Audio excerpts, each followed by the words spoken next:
അധ്യായം 14. ഒരു ദിവസം സാവൂളിന്റെ പുത്രൻ ജോനാഥാൻ ആയുധവാഹകനോട് പറഞ്ഞു, വരൂ, അക്കരെ ഫിലിസ്ത്യ സേനയുടെ പാളയം വരെ നമുക്കൊന്ന് പോകാം. എന്നാൽ ഇക്കാര്യം അവൻ പിതാവിനെ അറിയിച്ചില്ല. സാവൂൾ ഗിബെയായുടെ അതിർത്തിയിലെ മിഗ്രോനിൽ മാതളനാരകത്തിന്റെ കീഴിലായിരുന്നു. അവനോട് കൂടെ ഏകദേശം 600 പടയാളികളാണ് ഉണ്ടായിരുന്നത്. അഹിത്തൂബിന്റെ മകൻ അഹിയായാണ് എഫോദ് ധരിച്ചിരുന്നത്. അഹിത്തൂബ് ഇക്കോബോദിന്റെ സഹോദരനും ഫിനഹാസിന്റെ പുത്രനുമായിരുന്നു. ഷീലോയിൽ കർത്താവിന്റെ പുരോഹിതനായിരുന്ന ഏലിയുടെ പുത്രനാണ് ഫിനഹാസ്. ജോനാഥാൻ പോയ വിവരം ജനം അറിഞ്ഞിരുന്നില്ല. ജോനാഥാൻ ഫിലിസ്ത്യ സൈന്യത്തിന്റെ നേരെ ചെല്ലാൻ നോക്കിയ വഴിയുടെ അപ്പുറവും ഇപ്പുറവും കടും തൂക്കായ ഓരോ പാറയുണ്ടായിരുന്നു. ഒന്ന് ബോസിസ്, മറ്റേത് സേനെ. ഒന്ന് മിക്മാഷിന് അഭിമുഖമായി വടക്കുവശത്തും മറ്റേത് ഗേബായിക്ക് അഭിമുഖമായി തെക്കുവശത്തും ഉയർന്നു നിന്നിരുന്നു. ജോനാഥാൻ ആയുധവാഹകനായ യുവാവിനോട് പറഞ്ഞു, വരിക, നമുക്ക് ഈ അപരിച്ഛേദിതരായ സൈന്യത്തിന്റെ നേരെ ചെല്ലാം. കർത്താവ് നമുക്ക് വേണ്ടി പ്രവർത്തിക്കാതിരിക്കുമോ? ആളേറിയാലും കുറഞ്ഞാലും കർത്താവിനെ രക്ഷിക്കാൻ തടസ്സമില്ലല്ലോ. ആയുധവാഹകൻ അവനോട് പറഞ്ഞു, അങ്ങയുടെ ഇഷ്ടം പോലെ ഞാൻ അങ്ങയുടെ കൂടെ തന്നെയുണ്ട്. അങ്ങയുടെ ഇഷ്ടമാണ് എന്റേതും. ജോനാഥാൻ പ്രതിവചിച്ചു, നമുക്ക് അവരുടെ നേരെ ചെന്ന് അവരുടെ മുൻപിൽ പ്രത്യക്ഷപ്പെടാം. ഞങ്ങൾ വരുവോളം അനങ്ങിപ്പോകരുതെന്ന് അവർ പറഞ്ഞാൽ മുൻപോട്ട് പോകാതെ നമുക്ക് അവിടെ തന്നെ നിൽക്കാം. കടന്നു വരുവിനെന്ന് പറഞ്ഞാൽ നമുക്ക് കയറി ചെല്ലാം. കർത്താവ് അവരെ നമ്മുടെ കയ്യിൽ ഏൽപ്പിച്ചിരിക്കുന്നു എന്നതിന് അതായിരിക്കും അടയാളം. അങ്ങനെ അവർ ഇരുവരും ഫിലിസ്ത്യ സേനയുടെ മുൻപിൽ പ്രത്യക്ഷപ്പെട്ടു. ഇതാ, ഒളിച്ചിരുന്ന ഗുഹകളിൽ നിന്ന് ഹെബ്രായർ പുറത്തു വരുന്നുവെന്ന് ഫിലിസ്ത്യർ വിളിച്ചു പറഞ്ഞു. കാവൽ സൈന്യം ജോനാഥാനെയും ആയുധവാഹകനെയും അഭിവാദനം ചെയ്തുകൊണ്ട് പറഞ്ഞു, ഇങ്ങോട്ട് കയറി വരുവിൻ, ഞങ്ങൾ ഒരു കാര്യം കാണിച്ചു തരാം. ജോനാഥാൻ ആയുധവാഹകനോട് പറഞ്ഞു, എന്റെ പിന്നാലെ വരിക, കർത്താവ് അവരെ ഇസ്രായേലിന്റെ കരങ്ങളിൽ ഏൽപ്പിച്ചിരിക്കുന്നു. ജോനാഥാൻ ഇഴഞ്ഞ് മുകളിൽ കയറി. ആയുധവാഹകൻ പിന്നാലെയും. കാവൽ സൈന്യം ജോനാഥാന്റെ മുൻപിൽ വീണു. ആയുധവാഹകനാകട്ടെ ഓരോരുത്തരെയായി വധിച്ചു. ജോനാഥാനും അവനും കൂടി നടത്തിയ ആ ആദ്യ സംഹാരത്തിൽ 1 ഏക്കർ സ്ഥലത്തിനുള്ളിൽ 20 പേരെ വധിച്ചു. പാളയത്തിലും പോർക്കളത്തിലും ജനങ്ങൾക്കിടയിലും അമ്പരപ്പുളവായി. കാവൽ സൈന്യവും കവർച്ചക്കാരും നടുങ്ങി. ഭൂമി കുലുങ്ങി. അതിഭയങ്കരമായ സംഭ്രാന്തി പടർന്നു. പുരുഷാരം ചിന്നിച്ചെതറി ഓടുന്നത് ബെഞ്ചമിനിലെ ഗിബെയായിലുണ്ടായിരുന്ന സാവൂളിന്റെ കാവൽക്കാർ കണ്ടു.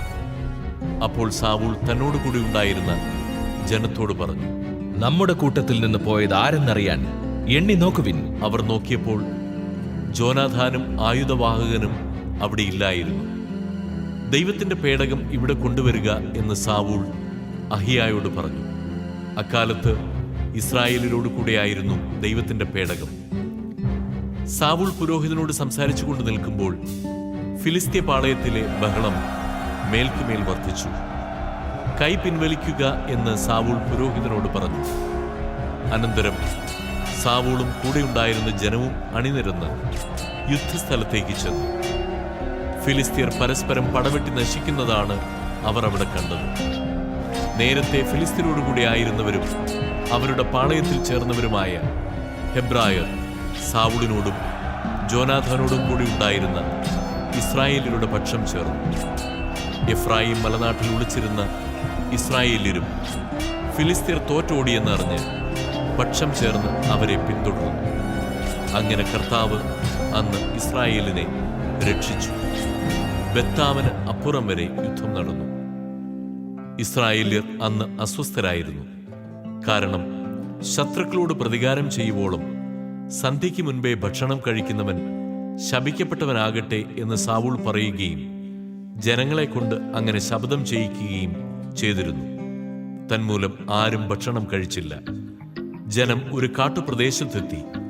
അവിടെ തേൻകട്ടകൾ നിലത്ത് വീണ് കിടപ്പുണ്ടായിരുന്നു. കാട്ടിൽ കടന്നപ്പോൾ തേൻ ഇറ്റിറ്റു വീഴുന്നത് അവർ കണ്ടു. എന്നാൽ ശബദമോർത്ത് അവരാരും ഒരു തുള്ളി തേൻ പോലും കഴിച്ചില്ല. ജോനാഥാനാകട്ടെ തന്റെ പിതാവ് ജനത്തെക്കൊണ്ട് ശപഥം ചെയ്യിച്ച വിവരം അറിഞ്ഞിരുന്നില്ല.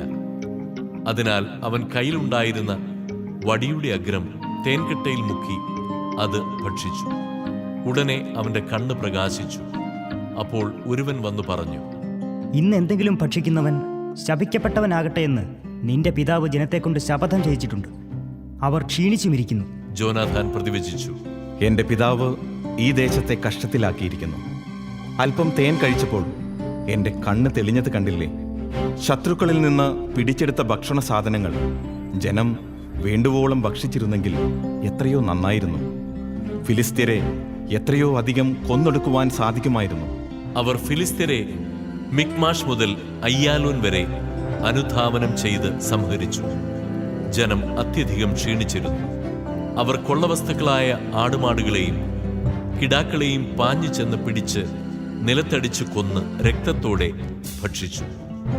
അവർ സാവൂളിനോട് പറഞ്ഞു, രക്തത്തോടുകൂടെ ഭക്ഷിക്കുകയാൽ ജനം കർത്താവിനെതിരെ പാപം ചെയ്തിരിക്കുന്നു. സാവൂൾ പറഞ്ഞു, നിങ്ങൾ അവിശ്വസ്തത കാണിച്ചിരിക്കുന്നു. വലിയൊരു കല്ല് എന്റെ അടുക്കൽ ഉരുട്ടിക്കൊണ്ട് വരുവിൻ. ഓരോരുത്തനും അവനവന്റെ കാളയെയോ ആടിനെയോ ഇവിടെ കൊണ്ടുവന്ന് കൊന്നു തിന്നാനും രക്തത്തോടുകൂടെ ഭക്ഷിച്ച് കർത്താവിനെതിരെ പാപം ചെയ്യാതിരിക്കാനും നിങ്ങൾ എല്ലാ ജനങ്ങളോടും പറയുവിൻ. അന്ന് രാത്രി ഓരോരുത്തരും കാളകളെ കൊണ്ടുവന്ന് അവിടെ വെച്ച് കൊന്നു. സാവൂൾ കർത്താവിനൊരു ബലിപീഠമുണ്ടാക്കി. അവൻ പണിയിച്ച ആദ്യത്തെ ബലിപീഠമാണത്. സാവൂൾ പറഞ്ഞു, നമുക്ക് രാത്രിയിലും ഫിലിസ്തരെ പിന്തുടർന്ന് പ്രഭാതം വരെ കൊള്ളയടിക്കുകയും സകലരെയും കൊന്നൊടുക്കുകയും ചെയ്യാം. അങ്ങയ്ക്ക് ഉചിതമെന്ന് തോന്നുന്നത് ചെയ്യുക എന്ന് ജനം മറുപടി പറഞ്ഞു. എന്നാൽ പുരോഹിതൻ, നമുക്ക് ദൈവത്തോട് ആരായാമെന്ന് പറഞ്ഞു. സാവൂൾ ദൈവത്തോട് ചോദിച്ചു, ഞാൻ ഫിലിസ്തരെ പിന്തുടരണമോ? അങ്ങ് അവരെ ഇസ്രായേലിന്റെ കരങ്ങളിൽ ഏൽപ്പിക്കുമോ? എന്നാൽ അവിടുന്ന് അന്ന് അവന് മറുപടി നൽകിയില്ല. സാവൂൾ കൽപ്പിച്ചു, ജനത്തിലെ പ്രമാണികൾ എല്ലാവരും അടുത്തു വരട്ടെ. ഇനി പാപം എങ്ങനെ സംഭവിച്ചു എന്ന് അന്വേഷിച്ചറിയാം. ഇസ്രായേലിന്റെ രക്ഷകനായ കർത്താവാണേ ഇത് ചെയ്തത് എന്റെ മകൻ ജോനാഥൻ തന്നെയാണെങ്കിലും മരിക്കണം. ആരും ഉത്തരം പറഞ്ഞില്ല. അവൻ എല്ലാ ഇസ്രായേലരോടുമായി പറഞ്ഞു, നിങ്ങൾ ഒരു ഭാഗത്ത് നിൽക്കുവിൻ, ഞാനും എന്റെ മകൻ ജോനാഥനും മറുഭാഗത്ത് നിൽക്കാം. നിന്റെ ഇഷ്ടം പോലെ ആവട്ടെ എന്ന് ജനം പറഞ്ഞു. സാവൂൾ അപേക്ഷിച്ചു, ഇസ്രായേലിന്റെ ദൈവമായ കർത്താവേ, ഇന്ന് അങ്ങയുടെ ദാസനോട് ഉത്തരം പറയാത്തതെന്ത്? ഈ പാപം എന്റേതോ എന്റെ മകൻ ജോനാഥാന്റേതോ ആണെങ്കിൽ ഇസ്രായേലിന്റെ ദൈവമായ കർത്താവേ, അങ്ങ് ഉറീം കൊണ്ടും ഇസ്രായേൽ ജനത്തിൻ്റെതെങ്കിൽ തുമ്മീം കൊണ്ടും അടയാളം കാണിക്കണമേ. ജോനാഥാനും സാവൂളും കുറ്റക്കാരായി കാണപ്പെട്ടു. ജനം രക്ഷപ്പെട്ടു. സാവൂൾ പറഞ്ഞു, എന്റെയും എന്റെ മകൻ ജോനാഥാന്റെയും പേരിൽ കുറിയിടുവിൻ. കുറി ജോനാഥാന്റെ പേരിൽ വീണു. സാവൂൾ ജോനാഥാനോട് ചോദിച്ചു, നീ എന്താണ് ചെയ്തത്? എന്നോട് പറയുക. ജോനാഥാൻ പറഞ്ഞു, എൻ്റെ കയ്യിലുണ്ടായിരുന്ന വടിയുടെ അഗ്രം മുക്കി അല്പം തേൻ ഞാൻ രുചിച്ചു. ഞാനിതാ മരിക്കാൻ തയ്യാറാണ്.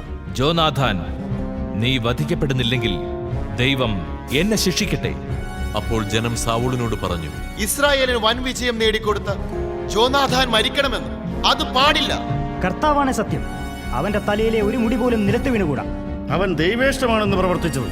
അങ്ങനെ ജനം ജോനാഥാനെ രക്ഷിച്ചു. അവൻ വധിക്കപ്പെട്ടില്ല. സാവൂൾ ഫിലിസ്ത്യരെ പിന്തുടരാതെ മടങ്ങി. ഫിലിസ്ത്യരാകട്ടെ തങ്ങളുടെ സ്ഥലത്തേക്ക് പോയി. ഇസ്രായേലിന്റെ രാജാവായതിനു ശേഷം മൊവാബ്യർ, അമ്മോന്യർ, യദോമ്യർ, സോബാ രാജാക്കന്മാർ, ഫിലിസ്ത്യർ എന്നിങ്ങനെ ചുറ്റുമുള്ള ശത്രുക്കളോടെല്ലാം സാവൂൾ പൊരുതി.